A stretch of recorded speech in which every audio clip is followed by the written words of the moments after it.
December 10ರಂದು ವಿಧಾನ ಪರಿಷತ್ ಚುನಾವಣೆ ನಡೆಯಲಿದ್ದು ಪುತ್ತೂರು ಬ್ಲಾಕ್ ಕಾಂಗ್ರೆಸ್ ಕಚೇರಿಯಲ್ಲಿ ಜನಪ್ರತಿನಿಧಿಗಳ ಮತ್ತು ಕಾರ್ಯಕರ್ತರ ಪೂರ್ವಭಾವಿ ಸಭೆ ನಡೆಯಿತು.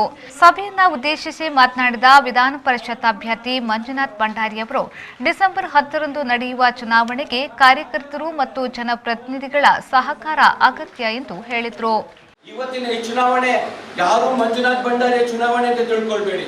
ಯಾರಿಗೆಲ್ಲ ಮುಂದಿನ ದಿನಗಳಲ್ಲಿ ಜಿಲ್ಲಾ ಪಂಚಾಯತ್ ಮತ್ತೆ ತಾಲೂಕು ಪಂಚಾಯತ್ ಚುನಾವಣೆಯಲ್ಲಿ ನಿಲ್ಲಬೇಕು ಎಂಬ ಇಚ್ಛೆ ಇದೆಯೋ ಅಂತವರು ಯೋಚನೆಯನ್ನು ಮಾಡಿ.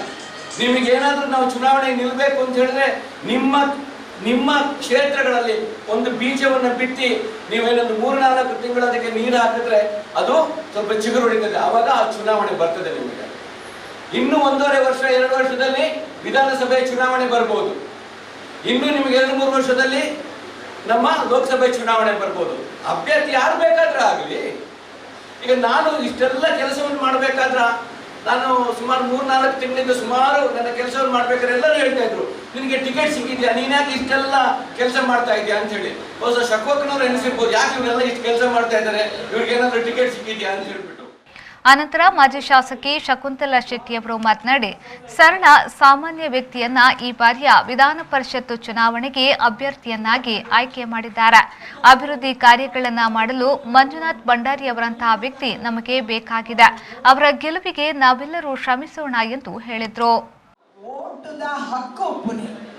ಮುನ್ಸಿಪಾಲಿಟಿದ ಮೆಂಬರ್ ನಾಗ್ಲಿಲ್ಲ, ಗ್ರಾಮ ಪಂಚಾಯತ್ ಮೆಂಬರ್ ನಾಗ್ಲಿಲ್ಲ, ನಿಗಲ್ ಓಟು ಮಲ್ತದೆ 2 ಜನನ ಕಡಪಡಿರ ಉಪ್ಪುನಿ 3 ಜನ ಇತ್ತನ ಹಿಡ್ದು ಓಟ್ ಹಾಕೊಂಡು ಮೊರಣಿ ಅನ್ನ ಪನ್ನಾಗ ಹೆಂಗೆ ತೋಚಂಡು ಪಾಸಿ ಅನ್ನ ಖಂಡಿತ ಪಾಸ್ ಆಂಡ 35% ಪಾಸ್ ಮನಸ್ಸಿದ್ದಿ ಹೆಂಗೆ ಹಾಕೋಣ ಗೌರವಗಳು ನಿಗಲೇ ನಾನು ಮಾರ್ಕ್ ಕೊಡ್ದು ಗೆದ್ದ ಅವಡು ಒಂದು 6 ಬೇಡಿಕೆ ಗೌರವದ ಮಾರ್ಕವನ್ನ ಈಗ 100ಕ್ಕೆ 100 ಬಿಜೆಪಿ ದಾಖಲೆಗೆ ಫುಲ್ ಮಾರ್ಕ್ ಕೊಟ್ಟು ನಂಗೆ ಒಂದೇ ಕಮ್ಮಿ ಉಂಟು. ಆ ಕಮ್ಮಿನ ಭರ್ತಿ ಮಲ್ಪಾದ ಆ 100% ದಾಡೆ ಮುಟ್ಟ ಆರೇನು ಕೊಡಪುನ ಜವಾಬ್ದಾರಿ ಮಾತ ಕಾರ್ಯಕರ್ತರ ಉಂಟು.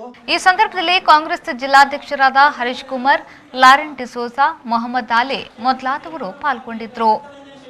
ಬ್ಯೂರೋ ರಿಪೋರ್ಟ್ ವಿ4 ನ್ಯೂಸ್, ಪುತ್ತೂರು.